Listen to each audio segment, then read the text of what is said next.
আমি ভূমিকা ছাড়াই মূল আলোচনায় প্রবেশ করতে চাই। তরুণ যুবক যারা আছে এরা যে পারে, এদের যে শক্তি আছে আমরা এটা বুঝতে পারছি। কথা বলে ঠিক না? এই জন্য আমরা বারবার ওয়াজ করতে বলেছিলাম, হে যুবক, হে তরুণ, তোমাদের রক্তের উপর ইসলাম প্রতিষ্ঠিত হবে। কথা বলে ঠিক না? তোমরা স্বৈরাচার জালেমের পতন ঘটানোর জন্য রক্ত দিয়েছো। আমরা কখনো আবু সাইদকে ভুলে যাব না, আমরা কখনো মুখ থেকে ভুলে যাব না। কথা বলে ঠিক না? আমরা এদেরকে মনে রাখবো। যে ব্যক্তি বন্দুকের নলের সামনে বুক পেতে দাঁড়িয়ে থাকতে পারে, এরাই তো সত্যিকারের বীর পুরুষ। যে ঝাঁঝালো টিয়ার সেলের সামনেও চোখ মোছে আর বলে কার পানি লাগবে, কার বিস্কুট লাগবে, এরাই তো সত্যিকারের মানবতার বন্ধু। এরা সত্যিকারের দেশপ্রেমিক। কথা বলে ঠিক না? হাজার হাজার তরুণ যুবকের রক্তের উপরে দ্বিতীয় বাংলাদেশ স্বাধীন হয়েছে। কথা বলে ঠিক না? নতুন ভাবে বাংলাদেশ আমরা পেয়েছি। এই বাংলাদেশে আর কোন স্বৈরাচারী জালেম যেন মাথা চালা দিয়ে উঠতে না পারে, এজন্য মুসলমানকে সবসময় সচেতন থাকতে হবে। কথা বলেন ঠিক না? ঘুমানোর সুযোগ নাই। ওরা বারবার বহু রূপ ধারণ করে একটু পায়তারা করতেছে। আমরা আজকে দুঃখ ভরাক্রান্ত হৃদয় নিয়ে বলতে চাই, বাংলাদেশের জাতীয় মসজিদ বাইতুল মুকাররমে এর আগে যিনি খতিব ছিলেন মাওলানা রুহুল আমিন, নাম শুনেছেন আপনারা? গোপালগঞ্জের মাল। কোন জায়গা?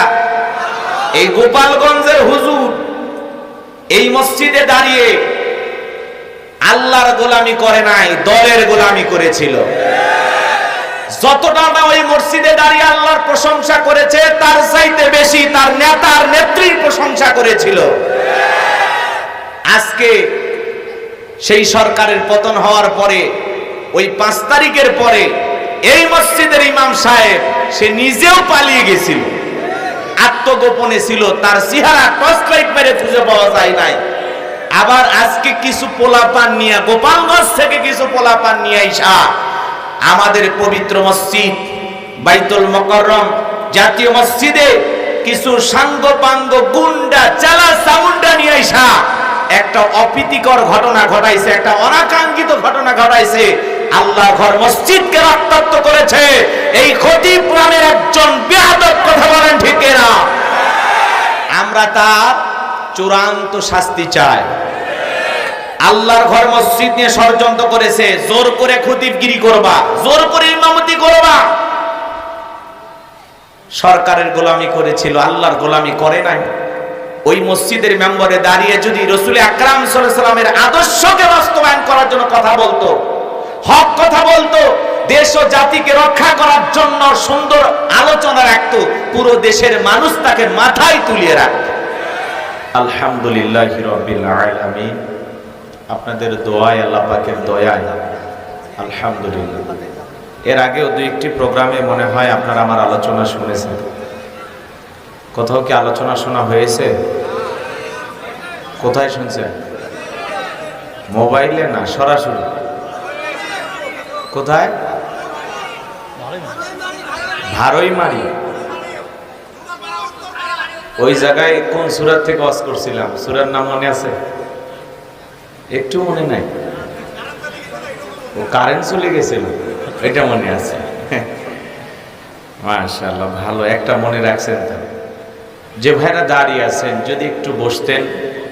বুঝতে পারতেছি প্রচন্ড গরম, আপনাদের কষ্ট হচ্ছে অনেকেরই। তারপরেও বেশি চাপাচাপি করে না বসলেও একটু ফাঁকা ফাঁকা হয়ে যদি বসে পরিবেশটাকে সুন্দর করে ভালো লাগবে। জায়গা আছে তো, এখন অনেক ভাইরা বসতে পারবেন। যে ভাইরা দাঁড়িয়ে আছেন মেহেরবানি করে অনুরোধের ভাষায় বলছি একটু বসে পড়েন। আমি সালাম দিয়ে আলোচনা শুরু করছি, আশা করছি সকলেই সালামের জবাব জোরে সোরে দেবেন। আসসালামু আলাইকুম ওয়া রাহমাতুল্লাহি ওয়া বারাকাতুহু। إن الحمد لله الأكرم الذي خلق الإنسان وكرمه وعلمه من البيان ما لم يعلم فسبحان الذي لا يحصى امتنانه باللسان ولا بالقلم نشهد أن لا إله إلا الله وحده لا شريك له ونشهد أن سيدنا وسندنا وحبيبنا ومولانا محمدا عبده ورسوله الذي أرسله بالحق بشيرا ونذيرا وداعيا إلى الله بإذنه وسراجا وقمارا منيرا فقد قال الله تعالى في كلامه المجيد وفي فرقانه الحميد সকলে জবান সেরে মোহাব্বতে আওয়াজ দিয়ে পড়ুন আউযু বিল্লাহি মিনাশ শাইতানির রাজীম বিসমিল্লাহির রাহমানির রহিম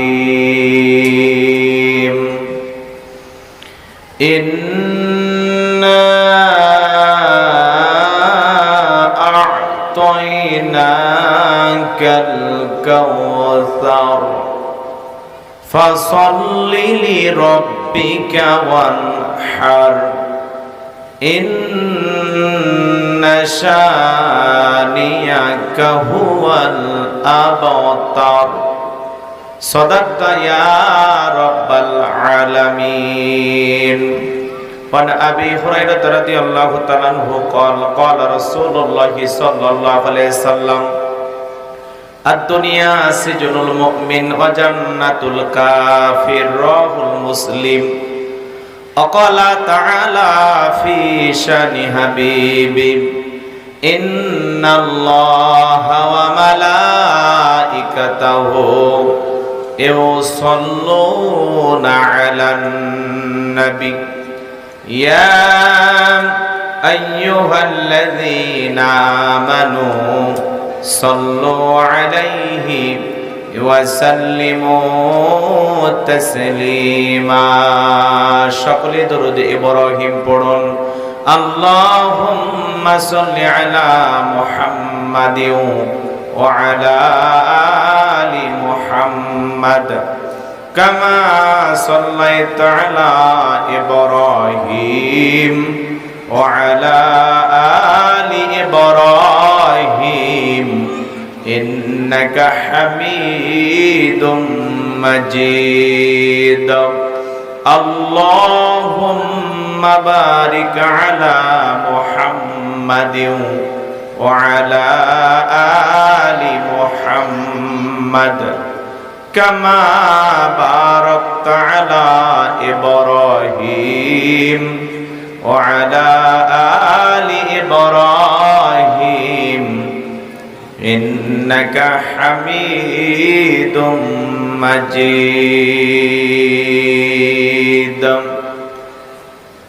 মুসিবতে না পাই যদি মুসিবতে না পাই যদি করুণা তোমার কবরে হাসরে কি হবে আমার কবরে হাসরে কি হবে আমার আসি গো ডুবে আমি পাপেরি সাগরে না জানি কি হবে ও পারে হাসরে আসি গো ডুবে আমি পাপেরি সাগরে না জানি কি হবে ওপারে হাসরে, তোমারি সুপারিশ বিনে, তোমারি সুপারিশ বিনে কেমনে হব পার। কবরে হাসরে কি হবে আমার, কবরে হাসরে কি হবে আমার। তুমি তো দিয়েছ দেখিয়ে আলোর পথ, বলেছ সে পথেই মিলবে রহমত। তুমি তো দিয়েছ দেখিয়ে আলোর পথ, বলেছ সে পথেই মিলবে রহমত। কেন যে ভুল পথে আমি, কেন যে ভুল পথে আমি করলাম জীবন পার। কবরে হাসরে কি হবে আমার, কবরে হাসরে কি হবে আমার। লা ইলাহা ইল্লাল্লাহ, জোরে লা, জোরে লা ইলাহা ইল্লাল্লাহ, জোরে লা ইলাহা, জোরে লা ইলাহা ইল্লাল্লাহ, জোরে লা ইল্লাল্লাহ, জোরে লা ইলাহা, জোরে লা ইলাহা, জোরে লা ইলাহা ইল্লাল্লাহ, জোরে লা ইলাহা। যার দিলে আছে আমার আল্লাহর ভয়, যার মনে আছে আমার আল্লাহর ভয়, আল্লাহ আল্লাহ সব সময়। আহার নিদ্রা ভালো লাগে না এই দুনিয়া, ভালো লাগে না, ভালো লাগে শুধু ইল্লাল্লাহ, লা ইলাহা ইল্লাল্লাহ, জোরে লা, জোরে লা ইলাহা ইল্লাল্লাহ, জোরে লা ইলাহা, লা ইলাহা ইল্লাল্লাহু মুহাম্মাদুর রাসূলুল্লাহ। জবান সে এক বাক্যে পড়ছি সাল্লাল্লাহু আলাইহি ওয়াসাল্লাম। বাংলাদেশের ঐতিহ্যবাহী পাবনা জেলার ঈশ্বরদী থানার অন্তর্গত মিরকাবাড়ি কেন্দ্রীয় গোরস্থান ঐক্য কমিটির উদ্যোগে আজকের 2 দিন ব্যাপী তাফসীরুল কোরআন মাহফিলের প্রথম রজনীর সম্মানিত সুযোগ্য অনারেবল প্রেসিডেন্ট জনাব আলহাজ মোহাম্মদ নজরুল ইসলাম সাহেব, আল্লাহ পাক তার গোলামকে হায়াতে তৈয়বা সিয়াতে কুলিয়া দান করুন, সকলে বলুন আমিন। আজকের প্রোগ্রামের অন্যান্য অতিথিবৃন্দ আলোচনা রেখে ধন্য করেছেন হাফেজ মাওলানা মোহাম্মদ ইব্রাহিম হোসেন, কথা বলেছেন বিশিষ্ট ইসলামী চিন্তাবিদ মুফাসসিরে কোরআন আলহাজ হযরত মাওলানা মোহাম্মদ আইয়ুব আলী ফারুকী সাহেব দামাত বারাকাতুহু আলিয়া। আল্লাহ পাক তার এই গোলামের কণ্ঠ দ্বীনের জন্য, ইসলামের জন্য কবুল করুন, সকলে বলুন আমিন। মাগরিব থেকে পর্যন্ত যত উলামা ইকরাম কথা বলেছেন সকলের কণ্ঠ আল্লাহ পাক দ্বীনের জন্য কবুল করুন, সকলে বলুন আমিন। আগামী কালকে আলোচনা রাখবেন শ্রদ্ধাভাজন বড় ভাই, যার কণ্ঠের মাঝে আমরা কোরআনের পাখির সুর শুনতে পাই, আমাদের প্রিয় ভাই কারি মাওলানা আব্দুল্লাহ আলামিন সাহেব দামাত বারাকাতুহু আলিয়া। আগামী কালকে আসবেন, সুমধুর কণ্ঠে কোরআনুল কারীম থেকে আপনাদেরকে প্রাণ ভরে আলোচনা শোনাবেন ইনশাআল্লাহ। আল্লাহ পাক আপনাদের সবাইকে আগামীকাল সুস্থতার সহিত এই তাফসীরুল কোরআন মাহফিলে আসার বসার তৌফিক দান করুন, সকলে বলুন আমিন। মঞ্চে উপস্থিত সম্মানিত উলামা ইকরাম, সামনে বসা পিতৃ সমতুল্য মুরব্বী বাবাজিরা, কলিজার টুকরা প্রাণপ্রিয় যুবক ভাইরা, ছোট ছোট সোনামানিকেরা, পর্দার আড়ালের সম্মানিত অবলা সরলা আবেদা সালেহা মা ও বোনেরা, প্রশাসনের সম্মানিত পুলিশের ভাইয়েরা, ডিবির ভাইয়েরা, জাতির বিবেক প্রিয় সাংবাদিক বন্ধুগণ, বিভিন্ন রাজনৈতিক দলের সম্মানিত নেতা কর্মী ভাইয়েরা, সবাইকে নিয়ে আরেকটিবার সালাম দিচ্ছি। আশা করছি সকলেই সালামের জবাব জোরে সোরে দেবেন। আসসালামু আলাইকুম ওয়া রাহমাতুল্লাহি ওয়া বারাকাতুহু। আমরা শুকরিয়া আদায় করতেছি সেই মহান রবের দরবারে, জেলা পাক সুবহানাহু ওয়া তাআলা অত্যন্ত দয়া করে, করুণা করে, মায়া করে, মহব্বত করে, ভালোবেসে, পছন্দ করে এই প্রচন্ড গরমের ভিতরে শুধুমাত্র কেবলমাত্র কোরআনুল কারীমের কিছু কথা বলার এবং শোনার জন্য ধৈর্য সহকারী মাহফিলে আসার বসার সুযোগ দান করলেন। সে মহান রবের দরবারে সিজদা অবনত চিত্তে কালিমাতু শুকুর আদায় করে পড়ছি আলহামদুলিল্লাহ। হয় নাই, অনেকেই মুখ খুলতে চাচ্ছেন না, কষ্ট হচ্ছে মনে হয় আপনাদের। একটু জবান ছেড়ে কৃপণতা অলসতা দূর করে মুসলমান হিসাবে সিংহের মতো বাঘের মতো গর্জন দিয়ে আল্লাহর দেয়া জবান দ্বারা দুইটা ঠোঁট নাড়ায়া শরীরের সবটুকু শক্তি উজাড় করে চিৎকার মেরে বলুন আলহামদুলিল্লাহ। পড়ুন রব্বানা লাকাল হামদ হামদান কাসীরান তয়্যিবান মুবারাকান ফীহি। লক্ষ কোটি দরুদ সালাম মানবতার শ্রেষ্ঠ বন্ধু বিশ্বনবী, বিশ্বনেতা, যে নবী আইয়ামে জাহিলিয়াতের যুগে আগমন করে অসভ্য মানুষগুলোকে সভ্য বানিয়েছেন, অভদ্র মানুষগুলোকে ভদ্র বানিয়েছেন, কোরআন নামের সংবিধান দিয়া, কোরআনের রাজ কায়েম কইরা সোনালী যুগ উপহার দিয়ে মদিনার পাক ভূমিতে শায়িত আছেন। সে রাসূলের প্রতি কলিজা ভরা মহব্বত নিয়ে পড়ছি দরুদ সালাম। সকলেই পড়ুন সাল্লাল্লাহু আলাইহি ওয়াসাল্লাম। সম্মানিত ভাইয়ের, আজকের প্রোগ্রামে আসতে পেরে, বসতে পেরে আপনারা খুশি না বেজার? কারা কারা বেজার দুই হাত তুলে দেখান। আলহামদুলিল্লাহ। পাবনার মানুষ অনেক চালাক। আমরা আজকে এসেছি, পাবনা নাই আমাদের কোনো ভাবনা। পাবনার মানুষ এই যে 2024 সালে আপনাদের কেমন লাগতেছে? ভালো লাগতেছে না? ভালো লাগতেছে আমাদের। একটু অপেক্ষা করেন, কথা শুরু করি, আস্তে আস্তে টের পাবেন ইনশাআল্লাহ। এই দেশে গত বছরে আমরা প্রোগ্রাম করেছি, একটা মাহফিলের অনুমতি নেওয়ার জন্য কর্তৃপক্ষের ভাইদের পায়ের জুতা ক্ষয় গেছে। কথা চলবে আল্লাহর কোরআনের, আর অনুমতি দেয় ওনারা। বিরাট বড় ক্ষমতা ধর মনে করেছিলেন। আমরা এতই ওয়াজ করে বুঝাইছি, কোনো ওয়াজ আমল হয়নি। জোরে করে আবু জেলের নাম নিলে চমকে উঠছে, হ্যাঁ হুজুর আমাদেরকেই তো সব দিয়ে গেলেন, তো সবই বোঝো, তো ভালো হও না কেন? ফিরাউনের নাম জোরে নিলে কয় হুজুর সব অস্ত্র আমাদের বিরুদ্ধেই করে গেলেন। কথা কয় না? যদি বলেন জালেম নেতা, স্বৈরাচার, এগুলো যদি বলেন, তখন মাহফিল শেষে বলে হুজুর আমরাই হাতিয়ে দিয়ে মাহফিল করলাম, সব বাস আমাদেরকে দিয়ে গেলেন। এত বোঝা বোঝে, কিন্তু সোজা হয় না।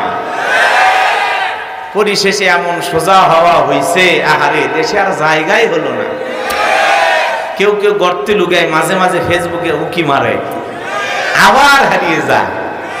কি জ্বালা! আহা, সেই ডায়লগ দেওয়া মানুষটা গেল কই? কথা বলেন না কেন? কষ্ট পাচ্ছেন? বিরক্ত হয়েছেন? একটু অপেক্ষা করেন, শুরু করব ইনশাআল্লাহ।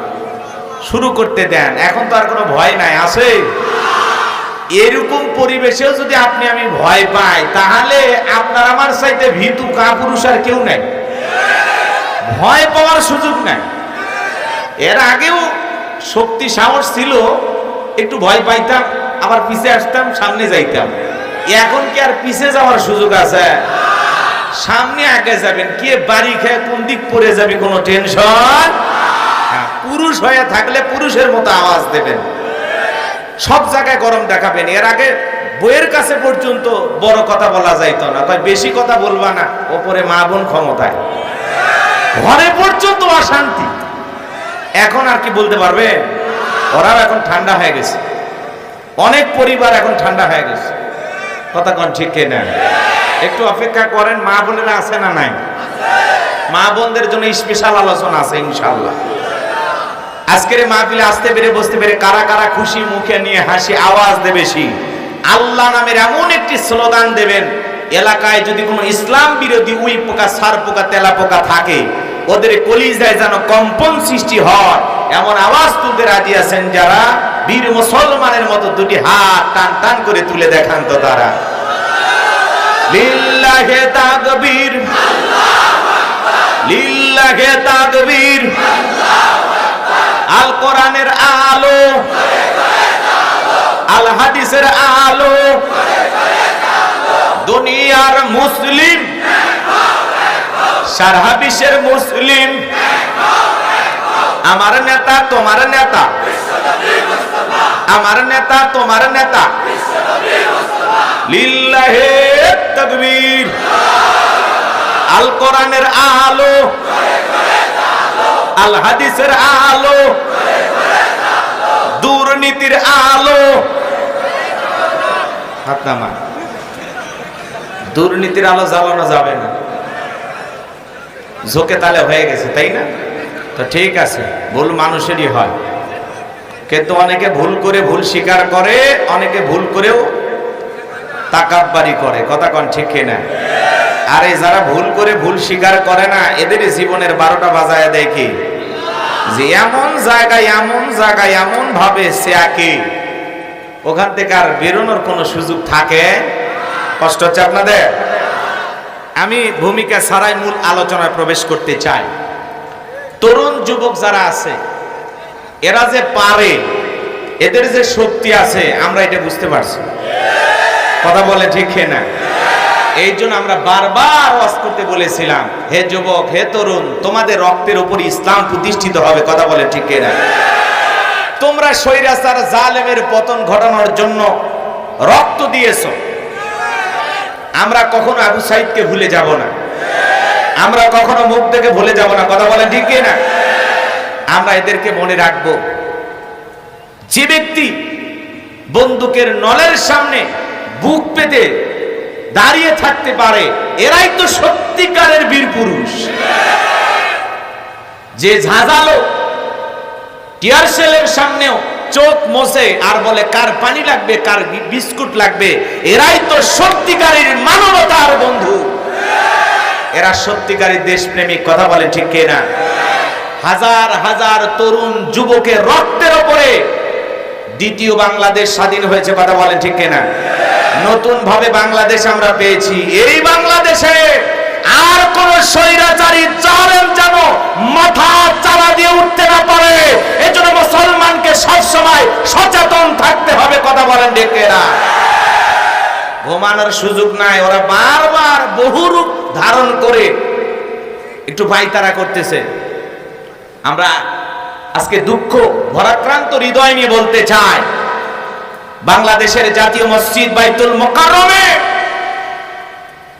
এর আগে যিনি খতিব ছিলেন মাওলানা রুহুল আমিন, নাম শুনেছেন আপনারা? গোপালগঞ্জের মাল। কোন জায়গা? এই গোপালগঞ্জের হুজুর এই মসজিদে দাঁড়িয়ে আল্লাহর গোলামি করে নাই, দলের গোলামি করেছিল। যতটা না ওই মসজিদে দাঁড়িয়ে আল্লাহর প্রশংসা করেছে, তার চাইতে বেশি তার নেতার নেত্রীর প্রশংসা করেছিল। আজকে সেই সরকারের পতন হওয়ার পরে, ওই 5 তারিখের পরে এই মসজিদের ইমাম সাহেব সে নিজেও পালিয়ে গেছিল, আত্মগোপনে ছিল, তার চেহারা টর্চ লাইট মেরে খুঁজে পাওয়া যায় নাই। আবার আজকে কিছু পোলাপান নিয়ে, গোপালগঞ্জ থেকে কিছু পোলাপান নিয়ে আইসা আমাদের পবিত্র মসজিদ বাইতুল মোকাররম জাতীয় মসজিদে কিছু সাঙ্গপাঙ্গ গুন্ডা চালা চামুন্ডা নিয়ে আইসা একটা অপ্রীতিকর ঘটনা ঘটাইছে, একটা অনাকাঙ্ক্ষিত ঘটনা ঘটাইছে। আল্লাহর ঘর মসজিদকে রক্তাক্ত করেছে এই খতিব নামের একজন বেয়াদব। কথা বলেন ঠিক না? আমরা তার চূড়ান্ত শাস্তি চাই। আল্লাহর ঘর মসজিদ নিয়ে ষড়যন্ত্র করেছে, জোর করে খতিবগিরি করবা, জোর করে ইমামতি করবা। সরকারের গোলামি করেছিল, আল্লাহর গোলামি করে নাই।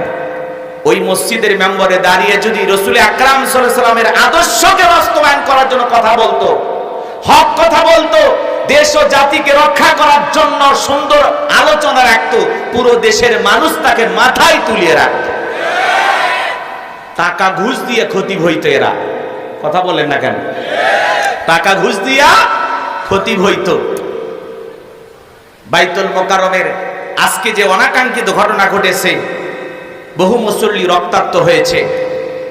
এই ব্যক্তিকে মসজিদ কর্তৃপক্ষ হাতে পায়ে ধরে বলেছে, হুজুর আপনি এসেছেন ভালো কথা, আপনি বাইরে চলে যান, দয়া করে আপনি মসজিদের মেম্বারে দাঁড়াবেন না, কারণ মুসল্লিরা আপনাকে সমর্থন করে না, তারা মেনে নেবে না। একটা অনাকাঙ্ক্ষিত ঘটনা ঘটতে পারে, কিন্তু মাওলানা রুহুল আমিন সাহেব কারো কথা শোনে নাই, জোর করে যখন মেম্বারে দাঁড়িয়েছে এটা আর মেনে নিতে পারে নাই। মুসল্লিদের ভিতরে পক্ষ বিপক্ষে তুমুল আলোচনা সমালোচনা, এক পর্যায়ে এটা সংঘর্ষের ভিতরে লিপ্ত হয়ে যায়।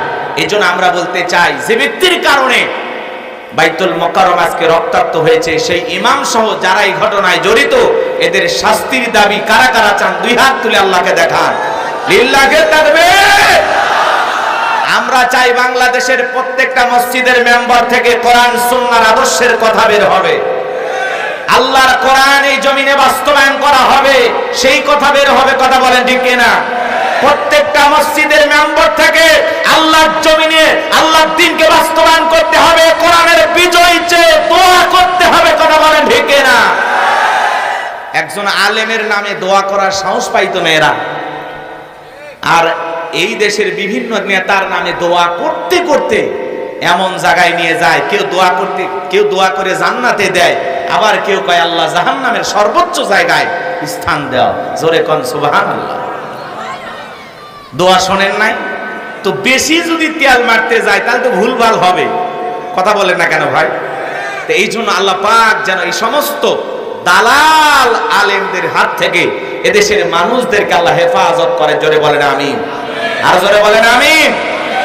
আমরা পরিষ্কার ভাবে বলে দিতে চাই, এই মাওলানা রুহুল আমিন সহ গোপালগঞ্জ থেকে যে সমস্ত ক্যাডার মাস্তান নিয়ে এসে বাইতুল মোকাররম মসজিদ দখল করার চেষ্টা করা হয়েছে, এর সাথে যারা যারা জড়িত প্রত্যেকজনের বিচার বাংলার জমিনে করতে হবে। কথা বলেন ঠিক না? আল্লাহর ঘর কারো বাপ দাদার পৈতৃক সম্পত্তি নয়, এটা দল করার জায়গা নয়, দালালি করার জায়গা নয়। ওই জায়গায় থেকে একমাত্র আল্লাহর দল করা যাবে। কথা বলে ঠিক না? তোমরা যেখানে সেখানে দালালি শুরু করে দিয়েছ, হ্যাঁ? 5 আগস্টের পর পালিয়ে গেছো, এখন আবার উকি মেরে ঝামেলা করে পুরো বাংলাদেশের ভিতরে একটা অস্থিরতা সৃষ্টি করতে চায়। এগুলো সামান্য কোন্দলের ভিতরে আমরা জড়াতে চাই না, একটু সতর্ক থাকা লাগবে। এরা মাঝে মাঝে রিকশাওয়ালার সুরতে হাজির হয়, অমুসলিমের সুরতে হাজির হয়, এরা মাঝে মাঝে হিজড়ার সুরতে হাজির হয়। বুঝেন নাই? এরা তো থাকতে পারতেছে না, টেনশনে আছে। আমরা তো বারবার বলেছি শান্ত থাকো, চুপচাপ থাকবা, নিরাপদে থাকবা। কথা বলে ঠিক কিনা? ঝামেলা করাইতে চাইলে আর অশান্ত পরিবেশ যদি বাংলাদেশে আবারও সৃষ্টি করতে চাও, দাঁত ভাঙা জবাব দেওয়া হবে। কথা ক্লিয়ার? আর ভয় করার সুযোগ নাই। এই জন্য এই খতিবের বিচার আপনারা চান তো? ইনশাআল্লাহ বিচার করা হবে। আমরাও চাই বিচার করতে হবে, কারণ জোর করিয়া মুসল্লিরা চাই না আর তুমি ইমামতি করবা। হ্যাঁ, ইমামতি এমন ভাবে করো যাতে মসজিদের মুসল্লিরা তোমাকে মহাব্বত করে, ভালোবাসে। কথা বলেন ঠিক কিনা? কেউ ভালোবাসবে, কেউ ভালোবাসবে না, দলাদলি, তোমার কারণে ফিতনা ফাসাদ সৃষ্টি হয়। কি ইমামতি করো আর কি বক্তৃতা করো? কেমন ইমাম যে মুসল্লি তোমাকে সহ্য করতে পারে না?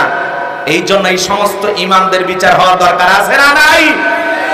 গুন্ডা ভাড়া কইরা বাইতুল মোকাররমে নিয়ে আসছে গোপালগঞ্জ থেকে। কয়েকদিন আগে গোপালগঞ্জে দেখলেন না, আর্মিদের গাড়িতে, সেনাবাহিনীদের গাড়িতে আগুন লাগাইছিল। এদের সাহস কত!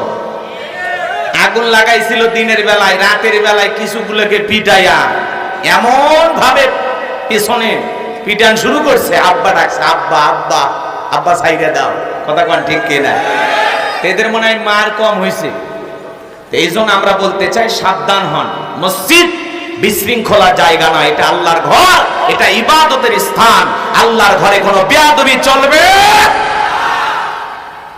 যে ব্যক্তি জোর করে বাইতুল মোকাররমে আজকে জুমার খুতবা দিতে গিয়েছিলেন মাওলানা রুহুল আমিন। আপনি যে ঘটনা ঘটিয়েছেন, আল্লাহর ঘরের সাথে চরম বেয়াদবি করেছেন, কথা বলে ঠিক কিনা? বিচার হওয়া দরকার আছে না নাই? আমরা মসজিদের ভিতরে কোনো মারামারি করব না, মনে থাকবে তো ইনশাআল্লাহ? মনে থাকবে তো ইনশাআল্লাহ? আল্লাহ পাক আমাদের সবাইকে সঠিক বুঝ দান করুন, জোরে বলুন আমিন। সম্মানিত ভাইয়েরা আমার, ভূমিকায় লম্বা কথা নয়, সরাসরি মূল আলোচনায় প্রবেশ করতে চাই। একটা ঘন্টা কি আল্লাহর কোরআনের জন্য দিতে পারবেন তো ইনশাআল্লাহ? সময় আছে তো ইনশাআল্লাহ? কারা কারা থাকবেন না হাত তোলেন। একটু গরম হলে 2 ঘন্টা, 5 ঘন্টা, আগামীকালকে বয়ান শুনবেন না? ও আজকে 5 ঘন্টা, আচ্ছা 5 ঘন্টা লাগবে না, রাত্রি 12টা পর্যন্ত হইলেই হবে। 12টা পর্যন্ত থাকার কার কার নিয়ত আছে 2 হাত তুলে বলেন ইনশাআল্লাহ। আর একটু জোরে বলেন ইনশাআল্লাহ। আল্লাহ কবুল করেন, জোরে বলেন আমিন। ভাই শুরু করি, আস্তে আস্তে মজা পাবেন ইনশাআল্লাহ। আমি আজকে কথা বলবো পবিত্র কোরআনুল কারীমের সবচাইতে ছোট্ট সূরা। সূরাটির নাম কি বলেন? কাউসার। জোরে বলেন কি নাম? আরো জোরে, জোরে হলো না, আরো জোরে, উঠে যাবে, অভ্যাস করে নে, সামনে স্লোগান দেওয়া লাগবে, কথা বলে ঠিক কিনা? আমরা বাবাকে দেখেছি, স্বামীকে দেখেছি, ভাবিকে দেখেছি, আফাকে দেখেছি, চাচাকে দেখেছি, সামনে আল্লাহর কোরআন দিয়ে দেশটা কেমন চলে দেখার দরকার আছে না? না, আল্লাহর কোরআন দিয়ে দেশটা চলুক। কারা কারা চান 2 হাত তুলে দেখান। লিল্লাহি তাকবীর। এই কোরআনের বিজয় চান তো ইনশাআল্লাহ? আল্লাহর কোরআনকে আমরা পার্লামেন্টে ঢুকাইতে চাই, কথা বলে ঠিক কিনা? এদিক খেয়াল করেন, সূরার নাম কাউসার। মোট আয়াত আছে 3টি, রুকু আছে 1টি। বিশ্ব নবীর মক্কার জিন্দেগিতে এই সূরাটি নাজিল হয়েছেন, বলুন আল্লাহু আকবার। কোরআনুল কারীমের 108 নাম্বার সূরা। গভীর মনোযোগ, পবিত্র কোরআনুল কারীমের সবচাইতে ছোট সূরা। অনেকে ভাবতেছেন হুজুর সূরা কাউসার থেকে ওয়াজ করবেন, এটা যদি জানতাম কষ্ট করে আপনার মাহফিলে আসতাম না, এটা ভাবতেছেন নাকি আপনারা? আচ্ছা আপনারা বলেন তো বাজান, পরিচিত পথে পথ চলতে সহজ হয় না কঠিন হয়? পরিচিত মানুষের সাথে কথা বলে ভালো লাগে না খারাপ লাগে? পরিচিত পথে পথ চলতে যেমন সহজ হয়, পরিচিত মানুষের সাথে কথা বলে যেমন ভালো লাগে। বক্তা যদি কোনো পরিচিত আয়াত বা সূরা থেকে আলোচনা করে, এই আলোচনা শুনে আরো বেশি ভালো লাগে। কারণ যেই জিনিস যত বেশি জানবেন, চর্চা কমে না বাড়ে? চর্চা কমে না বাড়ে? কথায় আছে এক একটা ফুলের এক একটা সুঘ্রাণ। অনেকেই সূরা কাউসারের তাফসীর শুনেছেন, জেনেছেন, কিন্তু আমি কিভাবে আলোচনা করি একটু শুরু করতে দেবেন তো ইনশাআল্লাহ? মজা পাবেন ইনশাআল্লাহ। আল্লাহর কোরআন তাদের কাছেই মজা লাগবে যাদের মনটা আবু বকরের মতো নরম, কথা বলে ঠিক কিনা? কিন্তু যাদের মনটা আবু জেহেলের মতো শয়তানিতে ভরা, সারা রাত আবু জেহেল কোরআন শুনতো, আর সকাল বেলায় নবীকে মিথ্যা তহমত দিয়ে বলতো পাগল, জাদুকর, গণক, জোরে কর নাউজুবিল্লাহ। রসুলকে বলতো পাগল, তাহলে এই কত বড় ছিল ছাগল, কথা বলেন ঠিক কিনা? এই জন্য সারা রাত কোরআন শোনার পরেও আবু জেহেলের ভাগ্যে হেদায়েত জোটে। আর আবু, এদিকে খেয়াল করেন, 2 জনের নামের শুরুতে আবু। আবু বকর যত কোরআন শোনে, ইসলামের প্রতি দরদ ভালোবাসা তত বাড়ে, আর আবু জেহেল যত শোনে